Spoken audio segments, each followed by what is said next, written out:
Bom, faltando pouco mais de 2 meses para a eleição presidencial nos Estados Unidos, a disputa entre Donald Trump e Kamala Harris ganha força e a economia promete ser um fator ainda mais decisivo para os americanos. A reportagem é de Álvaro Nocera. O candidato republicano Donald Trump tem como meta reduzir impostos das empresas que produzem em território americano. E para compensar a perda de arrecadação, o ex-presidente propõe subir mais as alíquotas de produtos importados, principalmente os chineses, como fez quando esteve na Casa Branca. O economista Otaviano Canuto, que já foi diretor do FMI e mora nos Estados Unidos, diz que Trump busca uma política de descolamento com a China, mas que a medida pode causar inflação. É possível que ele faça políticas tarifárias sobre produtos chineses para tentar reduzir a zero o comércio com a China. Para ser consistente, o Trump teria que, para além das tarifas diretas sobre o comércio com a China, também aplicar medidas sobre esses outros lugares. Quer dizer, o México não escaparia. O efeito disso, ele dá aparência de reduzir, ele vai ter, é claro, implicar em queda de importações americanas, mas num aumento substancial do custo de vida para as pessoas, inclusive, debaixo da pirâmide nos Estados Unidos. Porque, de repente, a cesta de consumo vai, inevitavelmente, ficar bem mais cara. Trump significaria um aprofundamento do déficit fiscal norte-americano. O editor-chefe da revista americana America's Quarterly, Brian Winter, disse que as isenções fiscais de Trump no primeiro mandato causaram déficit no orçamento. O Trump está falando de cortar impostos, de manter os cortes dos últimos anos, que ele fez durante o primeiro mandato dele e que depois o presidente Biden manteve. Esses cortes têm que ser ou renovados ou cancelados no 2025, mas o problema, entre aspas, é essa ideia do Trump de tributar as importações. Quem paga o custo para isso é o consumidor. Teria um efeito inflacionário, segundo quase todos os economistas. A manutenção da taxa de juros pelo Federal Reserve em um patamar elevado, somada a uma inflação acima dos padrões dos Estados Unidos nos últimos anos, pressionam a classe média americana, que perde poder de compra. Por esta razão, o foco de Donald Trump e Kamala Harris é justamente esta camada da sociedade.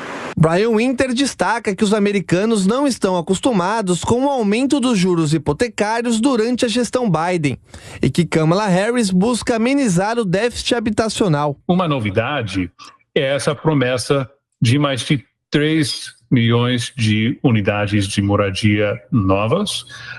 Isso é especialmente popular entre as gerações mais jovens, né, os millennials. Para eles tem sido muito difícil comprar uma primeira casa. É um reclamo que vem dessa parte do eleitorado, principalmente de pessoas com menos de 40 anos. Ela está prometendo um apoio de até $25 mil. Para Canuto, Kamala tenta se descolar do governo Biden, que viu juros e inflação subirem, pressionando o poder de compra da maioria dos americanos. Não que ela se refira à inflação, mas quando ela fala em fazer alguma coisa para a habitação, ela está justamente porque o custo da habitação, o custo de fazer hipoteca subiu monstruosamente. E é impressionante como há uma carência de casas nesse país. Você tem hoje um excesso de demanda por habitação que só não se traduz em mais construção porque as hipotecas estão lá em cima. Então ela propõe alguma coisa do tipo aliviar esses custos hipotecários para o pessoal mais de baixo. Por conta deste aumento no custo de vida, Brian Winter acredita que Trump pode se beneficiar deste descontentamento com as políticas adotadas por Biden e pela vice Kamala Harris. A última coisa que talvez pareça favorecer o Trump é que 2 de cada 3 americanos acham que o país está no caminho errado. Se ele conseguir focar a atenção do público mais nessa questão, nas políticas que a maioria do povo americano acha um fracasso, o Trump pode ter um comeback, uma reviravolta nas próximas semanas. Na semana passada, o presidente do Fed, o Banco Central Americano, Jeremy Powell, disse que está na hora de começar a cortar os juros, o que levou a uma queda do dólar.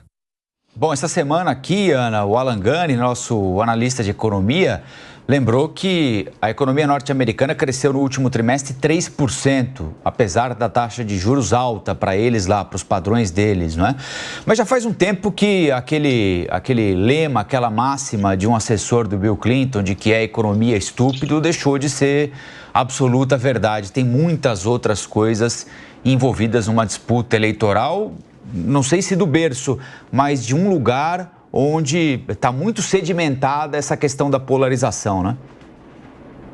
Não, com certeza. E eu acho que essas eleições vão ser uma prova a respeito da importância da economia para o povo americano. Porque, veja, a reportagem relatou o aumento do custo de vida dos americanos.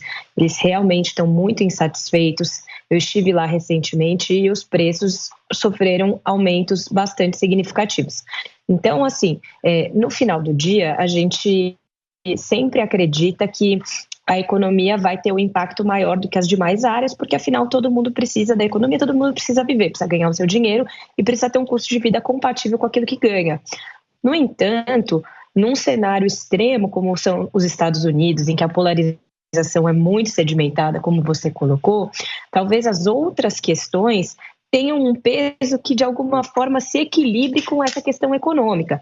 E aí eu acho que o grande desafio dos democratas nesse novo momento é exatamente se descolar da política econômica do Biden e escutar o que a Câmara tem para trazer para a economia de forma a amenizar todos esses impactos negativos dos últimos anos e das últimas escolhas.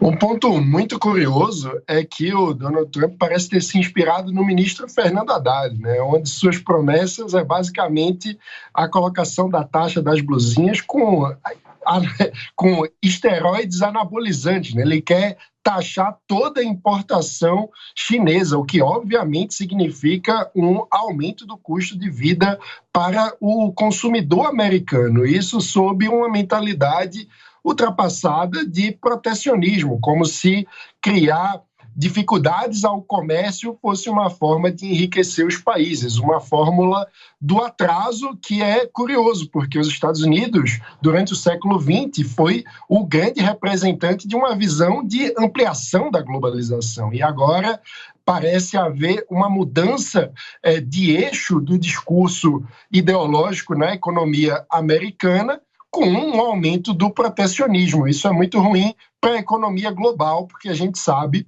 que o aumento do comércio entre os países gerou a expansão da riqueza. Como Kamala Harris vai se contrapor a isso é algo que permanece em aberto. Há muita desconfiança sobre como ela, de fato, vai ou não se diferenciar da trajetória econômica do governo Biden até o momento, que é visto pelos americanos como um governo que aumentou o custo de vida ou que, no mínimo, não conseguiu diminuir o custo de vida que foi ampliado com o contexto da pandemia.